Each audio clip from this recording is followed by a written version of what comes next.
What's going on? I'm here with one of the most brilliant humans on Earth. Neil, the problem is most people come to you and they want to ask you all about the brilliance that you know about. I want to know the human. I want to know the football fan. We're here at SoFi I'm a sports Stadium. fan in general. You're a sports fan. At SoFi Stadium, I love it. I've never been in a stadium under construction, and everybody's busy doing their thing. Yeah. And I can't wait to see this when it's done. It's beautiful. What's so fascinating to you about football? Well, I just think sports in general is an interplay of physics and entertainment. And I like that. And at football, spin stabilized projectiles. All of that. Momentum transfer, kinetic energy. Dear Johnny Hecker, our punter. Yep. It's all there. Yeah. And there's some interesting facts that I don't think people think about. Like in a long pass, Yeah. the quarterback rears up and throws it. The football's spinning, right?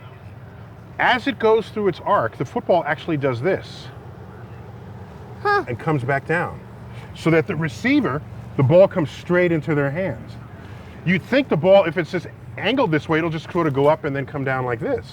But it actually follows its own arc. That's because of the shape. It's the aerodynamics of the shape, that's right. Wild. Yep, I don't know if that was on purpose from the early days, but it's a fact. Josh Reynolds goes in on his feet, untouched. So are you one of these football fans that's like, don't talk to me because I have to watch the aerodynamics of the football landing into Brandon Cooks' hands, or are you like tailgate guy? Are you smashing cans on your head? No, I have never smashed a can of beer on my head. We just had to get that on record. Let the record show. An empty or a full can of beer have never been smashed on any part of my anatomy, okay? Let's just make that clear.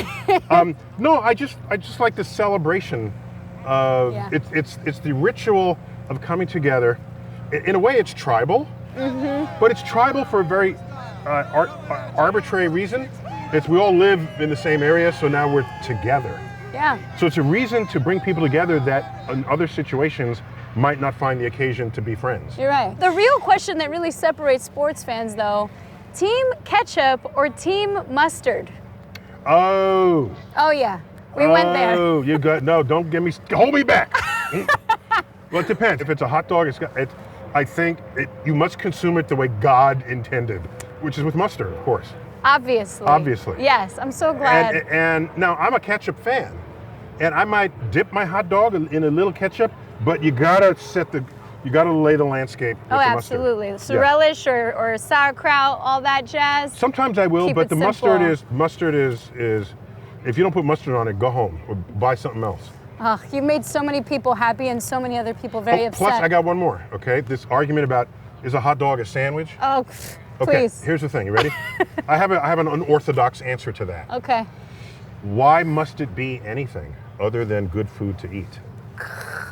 It's like a tater tot or french fry, same to me. And why must you constrain what something is simply by the vocabulary you have access to?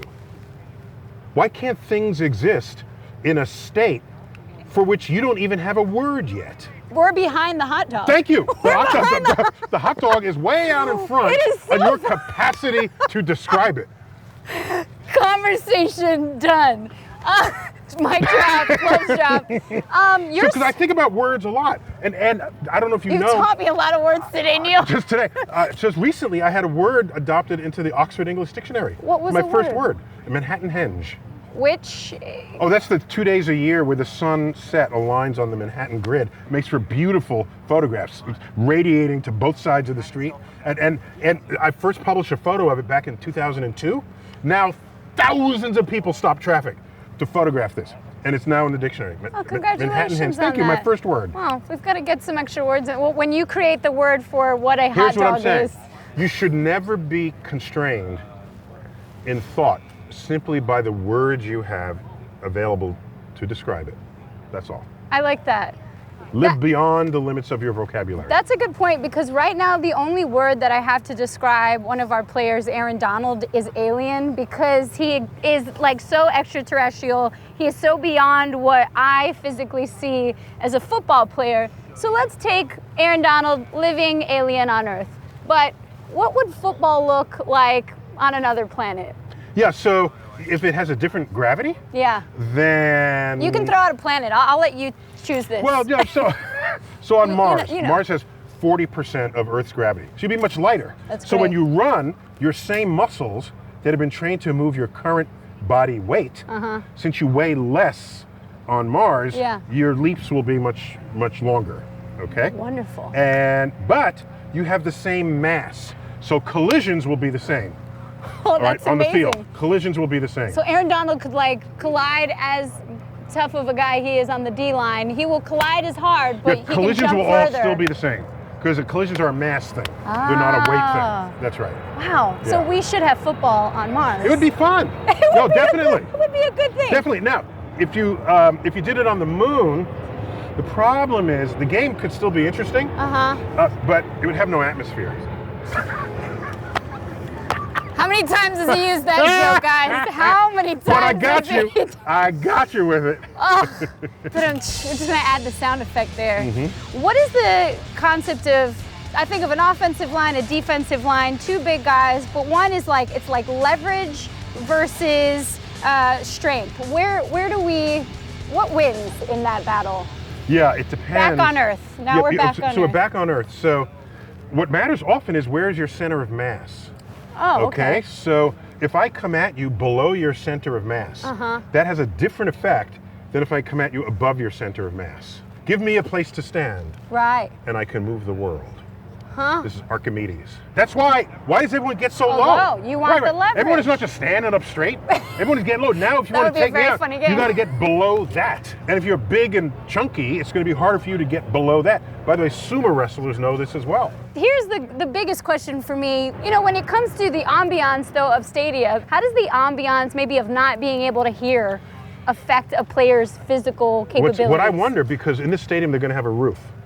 It's plastic, so it won't be sort of acoustically reflective. Yeah. But I wonder, the sound won't be able to just leave and escape the way an open top stadium would.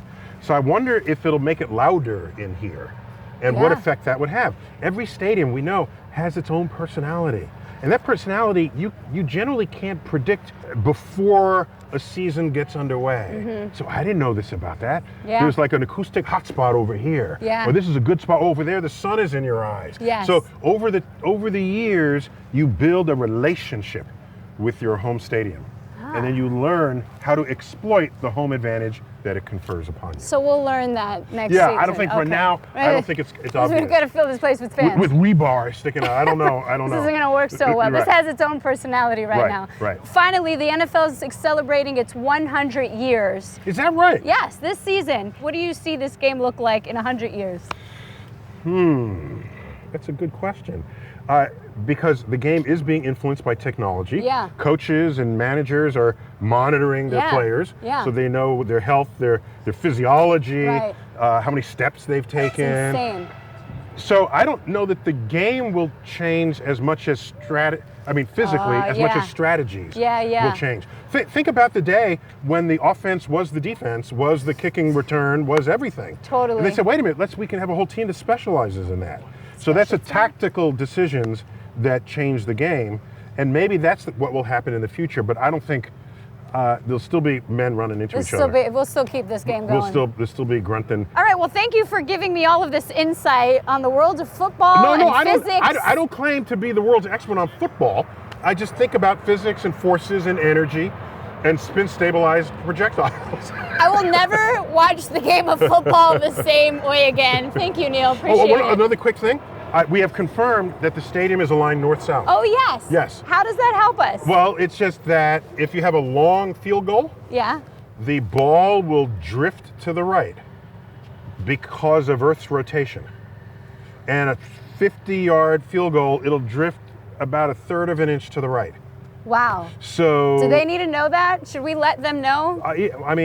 Somebody should know that. Just give them an edge a little bit? Yeah. So what you want to do is, if it's gonna veer, Yeah.